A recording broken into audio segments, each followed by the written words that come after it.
हम जब समाज में रहते हैं तो बहुत सारे धर्मों के लोगों से उठना बैठना वार्तालाप होती है।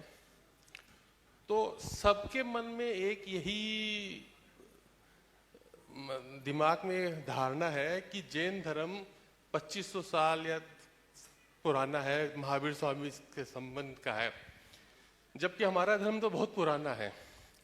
और हर धर्म में कोई न कोई ऐसा सबूत है या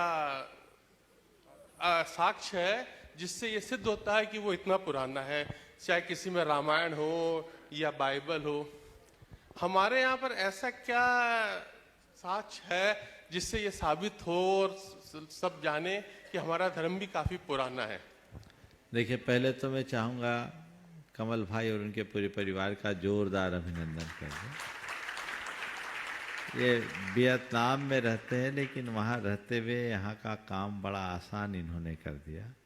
यहाँ पर बहुत ज़्यादा मार्बल का काम हो रहा है और मार्बल का जितना भी वियतनाम से पत्थर आया है उसमें इनका बड़ा सहयोग रहा है। इनके पास ट्रस्ट को कुछ करने की ज़रूरत नहीं, केवल फ़ोन करने की ज़रूरत है, बराबर सामान पहुंच रहा है। आज भी 2 कंटेनर इनके साथ साथ यहाँ पहुँचे। ये बहुत अच्छी बात है। जितनी भी मूर्तियाँ बन रही है और अन्य कार्य है, बहुत भारी मात्रा में इनके वहाँ रहने से गुणायतन का काम बड़ा सरल हो गया। इनके इस योगदान की एक बार सबको सराहना करनी चाहिए।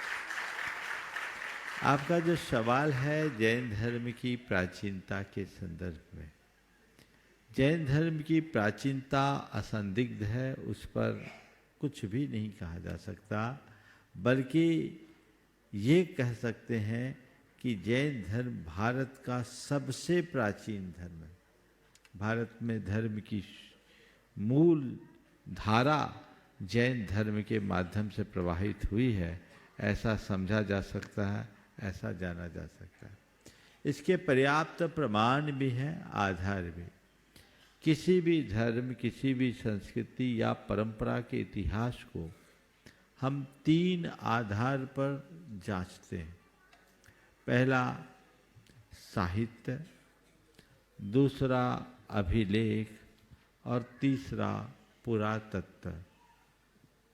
साहित्यिक संदर्भों, अभिलेखीय साक्ष्यों और पुरातत्वीय प्रमाणों के बल पर हम जब विचार करते हैं तो जैन धर्म की प्राचीनता निर्बाध रूप से सिद्ध होती है। मैं संक्षेप में तीनों के संदर्भ में 1-1 मिनट में बात करना चाहूँगा। अगर हम साहित्य की दृष्टि से देखें तो भारत में वर्तमान में उपलब्ध साहित्यों में सबसे प्राचीन साहित्य ऋग्वेद है। ऋग्वेद की रचना काल से ही वैदिक काल की शुरुआत हुई। आप सबको यह जानकर बड़ा हर्ष होना चाहिए कि अकेले ऋग्वेद की 121 ऋचाओं में भगवान ऋषभदेव का स्तुति परक उल्लेख है। केवल ऋग्वेद की ऋचाओं में भगवान ऋषभदेव का उल्लेख, उसमें वात, रशन आदि मुनियों का उल्लेख होना, केसी, श्रमण, ऋषभ जैसे शब्दों का प्रयोग होना, भगवान ऋषभदेव के वैदिक काल में सर्व मान्यता का द्योतक है। इसी प्रकार अथर्ववेद, यजुर्वेद और सामवेद में भी हमारे ऋषभदेव और कुछ अन्य तीर्थंकरों का उल्लेख मिलता है। इसके अलावा जितने पौराणिक साहित्य है, 18 पुराण हैं, उसमें भागवत, कून पुराण, वराह पुराण, विष्णु पुराण, मार्कंडेय पुराण आदि अनेक पौराणिक ग्रंथों में भगवान ऋषभदेव का उल्लेख पाया जाता है। भागवत में तो उन्हें अवतार के रूप में भी परिगणित किया गया है और उन्हें अरहत मत का प्रचारक माना गया।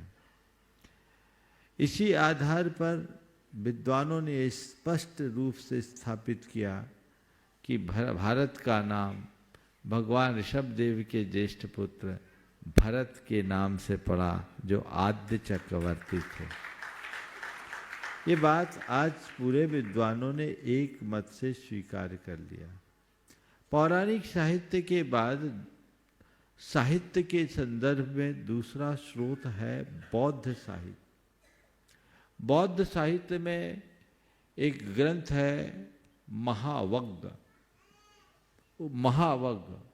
उसमें भगवान ऋषभदेव का उल्लेख है, उस हम पौवरम वीरम कहा है।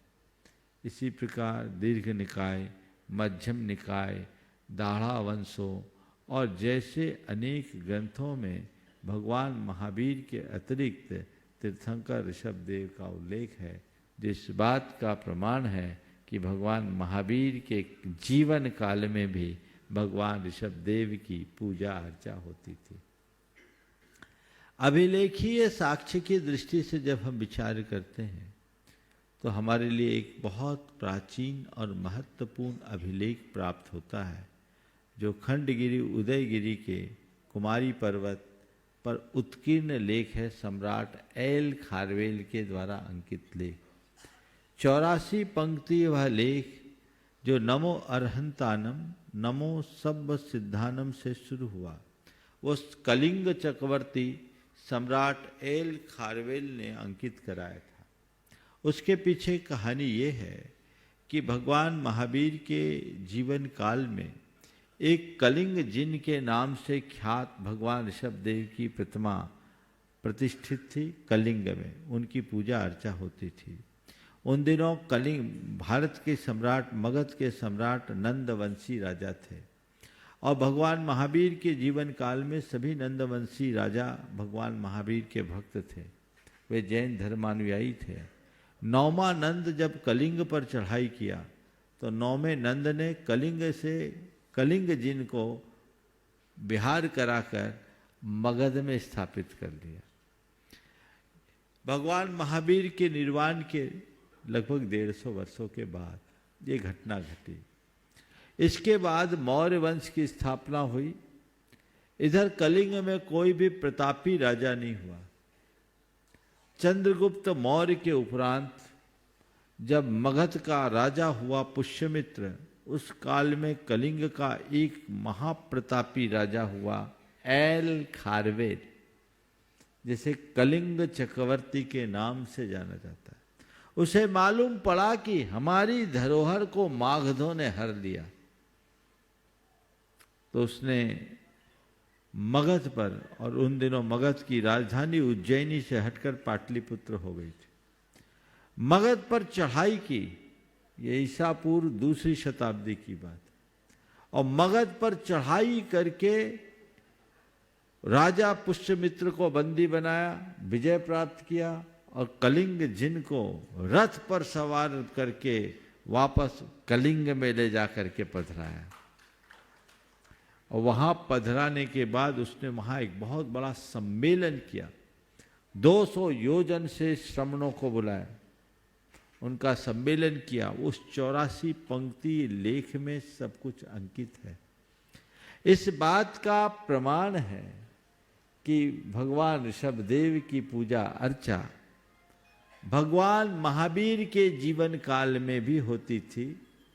राजा नंद जैन थे और जो कलिंग जिन थे वो अत्यंत प्रभावी होंगे, इसीलिए ले गए और तभी 200 साल तक वो प्रतिमा वहां सुरक्षित रही। डॉक्टर राधा कृष्णन ने इंडियन फिलॉसफी में इस बात को लिखा है, जिसका अनुवाद भारतीय दर्शन के रूप में है, कि भगवान ऋषभदेव वेदों लिखित होने पर भी वेद पूर्व है। इस बात के सबल प्रमाण मिलते हैं कि भगवान महावीर के जीवन काल में भी उनकी पूजा अर्चा होती थी। ये अभिलेख ही ये साक्ष्य है। इसके बाद आता है पुरातत्व। पुरातात्विक दृष्टि से अगर हम देखें तो भारत का सबसे प्राचीन पुरावशेष आज के समय में उपलब्ध है, वह है सिंधु घाटी सभ्यता से प्राप्त अवशेष। हड़प्पा और मोहनजोदड़ो के उत्खनन से प्राप्त जो सिंधु घाटी की सभ्यता है, उससे हमें बहुत कुछ साक्ष्य मिलते हैं। मोहनजोदड़ो की खुदाई में अनेक मोहरें मिली और उनमें भगवान ऋषभदेव की कायोत्सर्ग अंकित मुद्रा मिली। उस पर प्रोफेसर राम प्रसाद चंद्रा, जो उस समय के पुरातत्व विभाग के डायरेक्टर जनरल थे, उनका एक शोध लेख था सिंध 5000 अगो। उसमें उन्होंने लिखा कि ये पूरी तरह जैन संस्कृति, जैन धर्म और भगवान ऋषभदेव का द्योतक है। फलक संख्या FGH 449 में भगवान ऋषभदेव की कायोत्सर्ग अंकित एक मुद्रा है और वहीं उनका चिन्ह बैल भी बना हुआ है। उसमें उन्होंने इस बात को स्पष्ट रूप से उल्लिखित किया। तो ये बताता है कि मोहनजोदड़ो से जो हमें प्राप्त हुआ है वो जैन संस्कृति है। भगवान ऋषभदेव की पूजा अर्चा सिंधु घाटी के काल में भी होती थी। इसके साथ हड़प्पा के उत्खनन से भी कई अवशेष मिले। उनमें एक नग्न मानव धड़ प्राप्त हुआ जिसका सिर नहीं, दोनों हाथ नहीं, पैर नहीं, बाकी धड़ जिसमें दिगंबरत्व स्पष्ट रूप से दृष्टिगोचर होता है। उस समय भारतीय पुरातत्व विभाग के डायरेक्टर जनरल TN रामचंद्रन, उनकी एक कृति है हड़प्पा एंड जैनिज्म।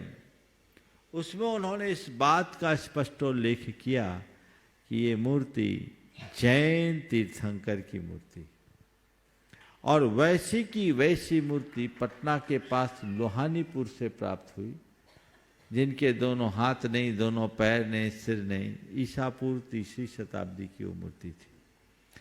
तो ये इस बात का प्रमाण है कि सिंधु घाटी के काल में भगवान ऋषभदेव की पूजा अर्चा होती थी। जैन धर्म का अस्तित्व था। अस्तित्व ही नहीं, जैन धर्म बहुमान्य था।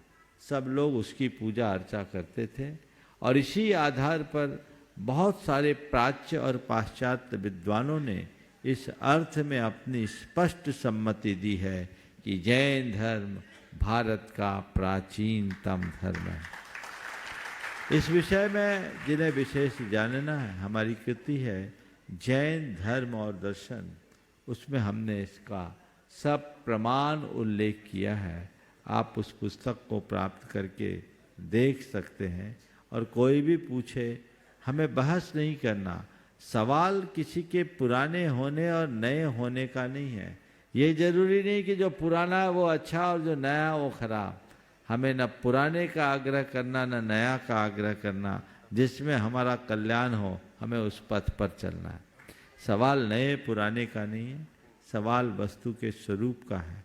जहाँ तक जब हम इतिहास की बात करते हैं तो हमें तथ्यात्मक तरीके से अपने इतिहास को प्रस्तुत करना चाहिए। ये बहुत बड़े दुर्भाग्य की बात है कि सांप्रदायिक अभिनिवेश के कारण भारत के इतिहास के बहुत सारे पहलुओं को गलत तरीके से प्रस्तुत किया गया और एक भ्रांति लोगों के मन में बनी। कुशल जी।